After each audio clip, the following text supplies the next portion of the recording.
questions, the industry experts.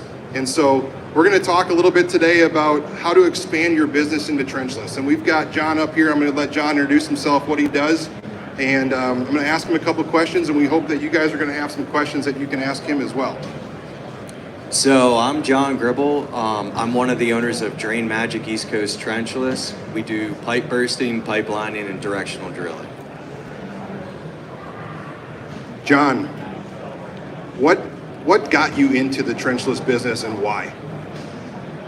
I'll be honest with you guys. So when I was 16 years old, my dad was kind of a dick. And he made me come work for him. He owned an excavation company, and we did water and sewer line installations. We did main lines, laterals, service lines, all that stuff.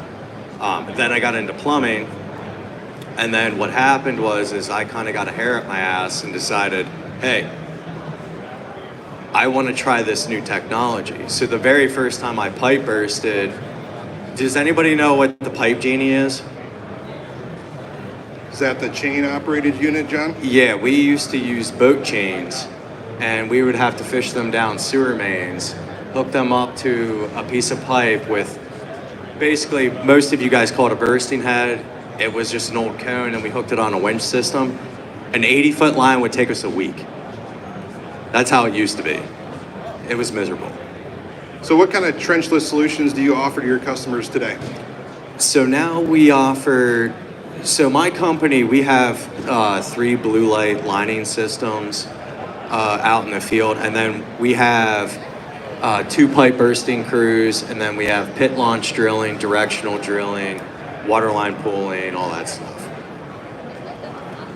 What did Trenchless do to your business from where you started to where you are now? Well, it actually allowed me to leave being just an employee for somebody to starting my own company and being able to offer the best solution to my customer. And the nice thing too is you guys can basically name your price on the job based on what the application is going to entail.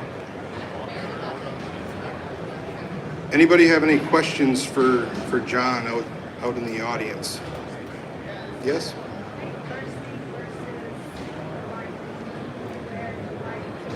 Okay, pipe bursting versus lining. When do you do lining versus a pipe burst?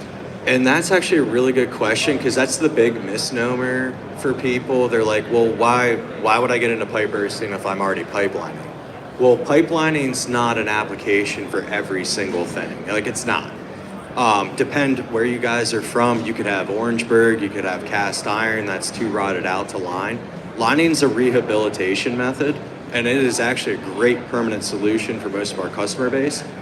But pipe bursting is when the line's completely trashed, there could be a collapse, but you're basically just pulling a new pipe in place. But that's why I've always done both, always. You've got Orangeburg in the ground. What's your solution to that? So when we have Orangeburg, if it's not tumored, too bad. I call it tumors, other people call it bubbles, everybody else calls it a different thing, right? We're all tradesmen. But if there's no tumors, I will line it. If there is tumors and it looks like it's starting to oval and the bottom's coming up, that's when we decide, hey, we're gonna pipe burst it. It could be from house to curb, it could be house to main line, it just depends what it is. Yeah, awesome. Anybody else have some questions? Greg?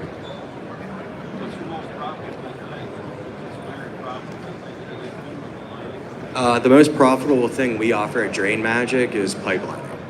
100%. Yeah, you guys, when you guys get into pipelining, you have less labor costs. Material costs are a little bit higher, but the application's smoother. You can do a lot longer of a run, a lot quicker. And it's just, who in here is in residential? Do you guys do commercial? Okay. So in the residential application, the pipelining is probably the best thing you could ever sell your customer.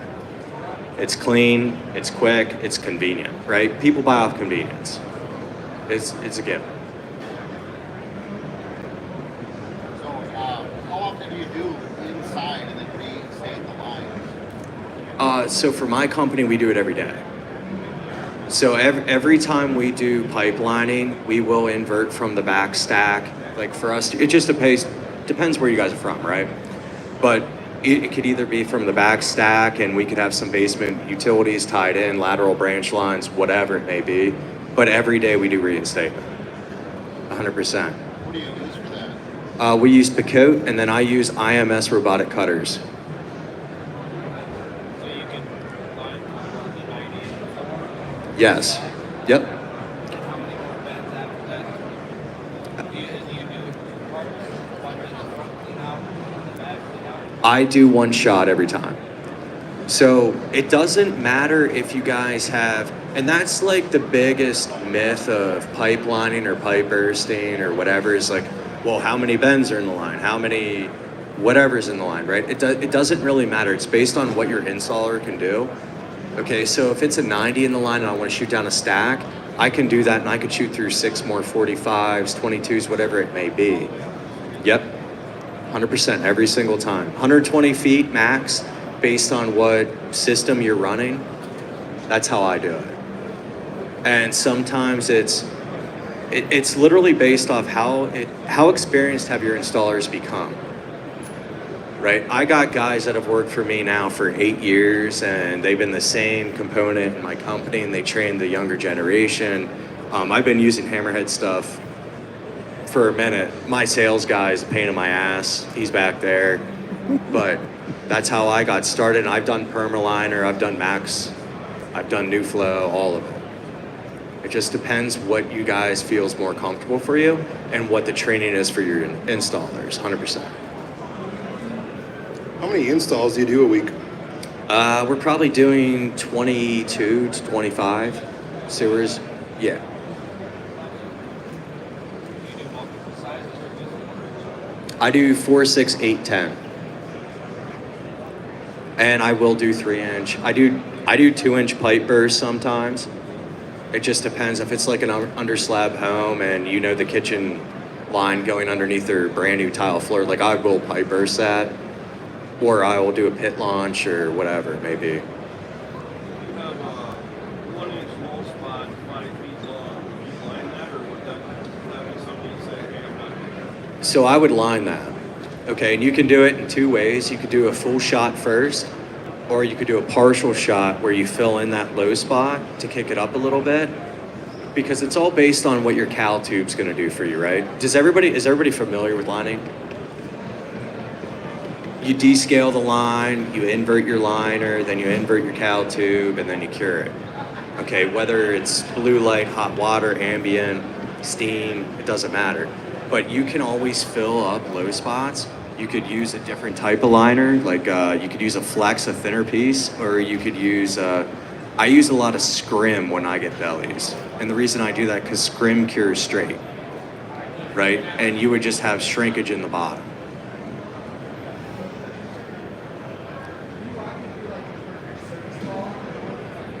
The question was, can you walk us through a perfect service call?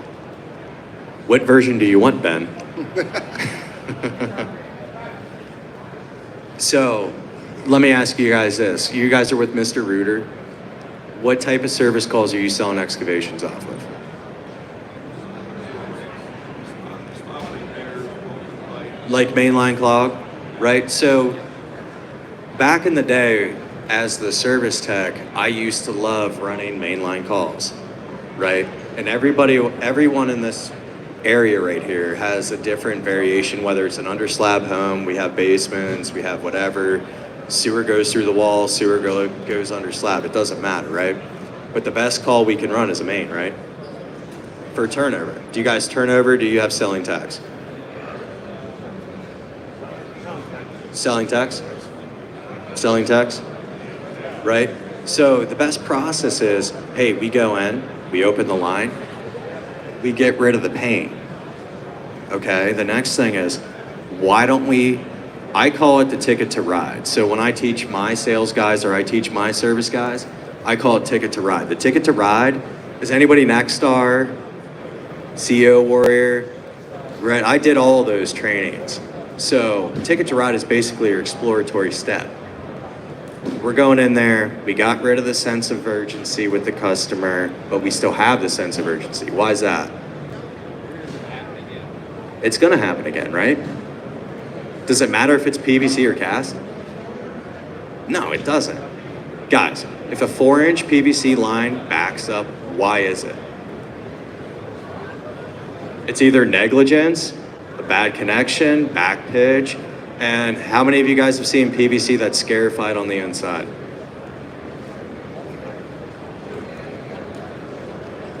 You guys need to come to JG's training camp. I'll show you it all. But no, for real. So to finish that is once you guys televise live, do every one of your techs have cameras? You know, I have a business partner who basically, you know, I want the cheapest camera. Do you really want the cheapest camera? That's him. That's him. But no, sometimes you don't though, because when you have the customer right beside you and you guys are televising the line, does that not paint the whole entire picture? Every single time. And then what do you do next as a tech? Which one of you guys are techs here? What do you do? Do you guys do from, it could be repair, it could be the better option, the best option, the permanent solution, right? And what do you think the customer really should have? Always the permanent solution. Every single time. And do you guys line? You need to get in it. And you guys can come out. Like, I welcome anybody here. I'm the biggest proponent for free labor. So if you guys want to send installers out to my company, I'm down. All day. I love it. But HammerHead does do that. They do send people out who are interested in their system. They get to come out on installs with my technicians. You guys can do ride along with my service techs, my sales techs, whatever it may be. Because it's a big border to entry, is it not? You're the owner. I could tell. What else do you have? Don't be scared. There's got to be another question out there. How big of an offset joint is too much? So the question is how big of an offset joint will you line? It doesn't really matter if the pipe's still in line, right? And it also depends on depth, soil condition, and that's the biggest challenge, right? You guys could live in a state that you have all clay, you could have sand, you could have, you know, rocky soil, shale soils, whatever it may be.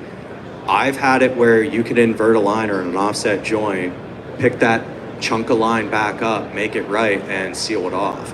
Because what causes the offset joint is when it's offset, the water's leaking out, now you're starting to develop a sinkhole. Okay?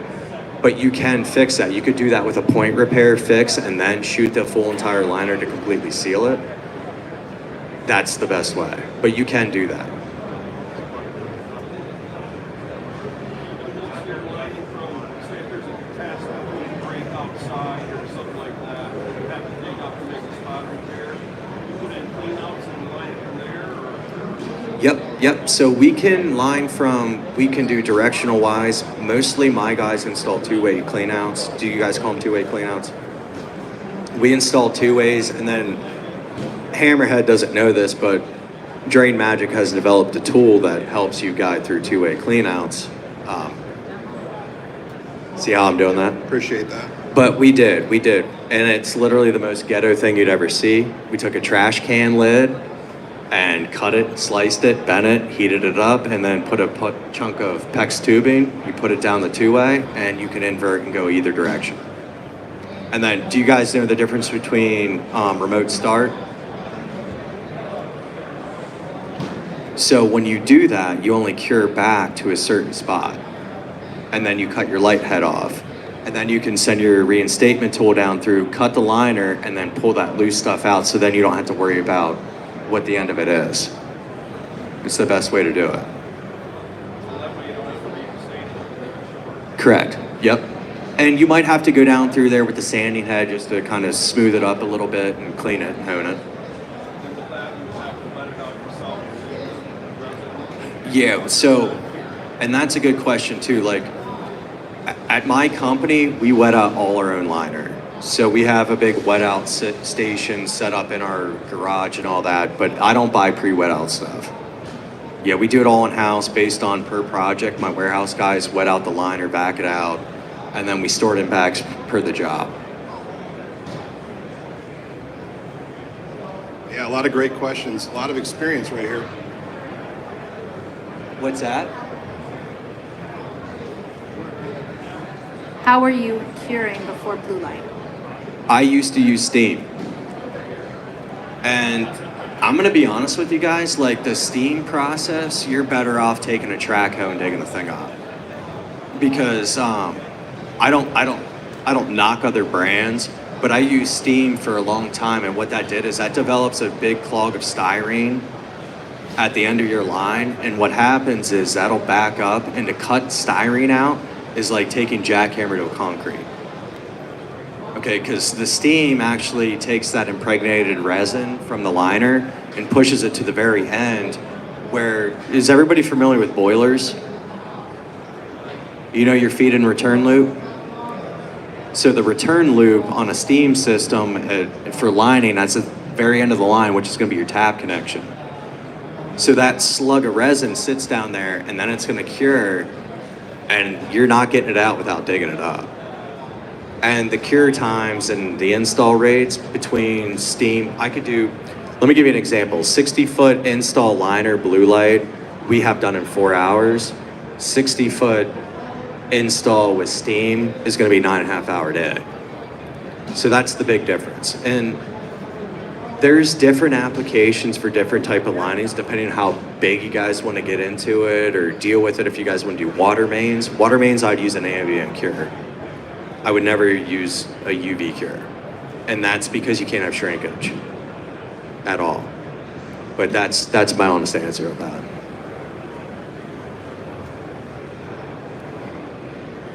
Is Jimmy Hiller here?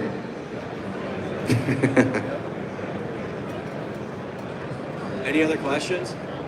How big of a crew would you use for just residential sewer from the house to the street? Bursting or lining? Lining.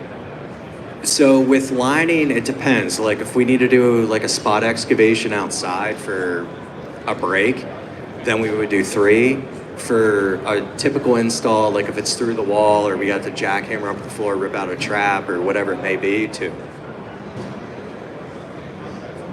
Is there ever a perfect job, or do you have to get creative on it? Is there ever a perfect job, or do you have to get creative? I just want everybody to hear. Once you guys get the install process in place, you can typically, like, guys, we're all plumbers. Like, every single job we have is not great. But once you have the process down, it's very, very quick. Like, my guys don't work past 5 o'clock, and we do $20,000 jobs per crew half the time. And it's one-day jobs. And it's basically coming up with the process. So you're gonna have for me, I use turnover tech, goes to a sales guy, and then it goes to the installers, right? So the sales guys are basically laying out the roadmap for the installers, and then we create the process of, hey, this is how long this install should take, right? We sold it for this, and it does, right? It's all about the layout. But typically, if we know, hey, this one's gonna be a doozy, you charge for it. That's how I do it. What's the biggest drawback? Access. What's the biggest challenge you have? The biggest challenge in lining is reinstatement. 100%. Access is no big deal because you can always figure it out, right? Reinstatement can be a pain. Like if you do an apartment complex, you could do a hospital, hotel, anything bigger than residential, reinstatement's gonna be your biggest challenge. 100%. And that's all about the layup, right? So when you would do that, I typically send a tech through once everything's excavated, accessed, all that, jet the line out. We televise it, and then we actually build a map on every reinstatement. Because sometimes what happens is you could use, like they sell a 3 to 4 flex liner and a 4 to 6 flex liner. It's easy as hell to find a reinstatement on that. If you would use a 4-inch scrim liner, which is a thicker type of liner, and it doesn't expand, it's really tough because that cowl tube isn't going to push that bubble so you can see it. So you either drop dye or you lay it out so you can find it. Did that answer your question? Good. When you do reinstatements, say you do the back stack and there's 3 other brands right on the side and do you have a reinstatement tool that does it from the 4-inch or do you gotta go through each individual branch? No, we have a reinstatement tool that you can go through the main line. Yep. And If you had a drain, a floor drain that didn't have it clean out and it was de-traffic, yep. you get a reinstatement. Correct. Yeah, and honestly, guys, the biggest pain in the ass in reinstatement world is floor drains. And half the time, if they have a floor drain and you're lining in their basement, why do we even reinstate it? And I tell the customer that. Why would I reinstate that? And they're cool with it. Unless they're in a condition where their basement actually does flood out because of rainwater coming in, like that's fine. But I never reinstate floor drains anymore. Unless they really want it. Because typically they're like, we're in my area, they're drum traps. So you can't get through a drum trap with any reinstatement tool. You can get through a normal trap, but not a drum trap. Just a wealth of knowledge. What else we got out there? I'm in Harrisburg, Pennsylvania. Always use a calibration tube, or do you glue an end cap on the end of the tube? I always use cal tube. No. What And happens if you have to pull the bag out with a control rope? You can pull it back. Do you run into a problem? I never have. No, you can use an end cap to shoot your liner. The issue is, guys, like when you do that, if you don't have a perfect hose pipe, you're leaving trash in the line. Like 100%, because the cal tube literally stretches out that liner, smooths it out. Like, did anybody watch the show over there? Yeah, the cal tube takes that liner, expands it, and takes all the wrinkles out as you're going down. If you do an end cap and then cut the end cap out, which is fine. Like if you're doing a PVC shot, I would do that all day long. Like we do that, where we glue it on. But I'm 100% cal tube guy. Love you. I think you're getting kind of coming after you back there a little bit. I know. Am I being attacked? Don't worry about him. Any other questions, guys? On the blue light systems, do you ever have any failures with the light maintenance schedule, or is it all maintenance things, keep your equipment good, or what? Do you want to hear the best part? And you could probably ask about 50% of the HammerHead employees here how many I've cussed out on the phone. But they always take care of you. And it's very easy to fix as a guy in the field. It really is. Because it doesn't matter what system you guys run, you're going to have errors. It could be pipe bursting, it could be pipe lining with all the computer shit, all that. But you're going to run into that. HammerHead's very easy to call up the service guy. You can call your sales guy, and they will literally walk you through it every single time. Like I've been on a job on Christmas Day at a high school, CV high school, where see the guy with the Drain Magic hat in the back? He's in CV land. But yeah, they literally pick up the phone and walk me through the troubleshooting. And there's passcodes where you can bypass stuff too, just in case. It might just take you a little bit longer to cure, but I wouldn't buy another system, if you want my honest opinion. And I've been there, done that. I've had the fancy trip to Clearwater, Florida, cocktailed my ass off. And I love cocktails. Like I do. But I'm dedicated to one brand. Any other questions?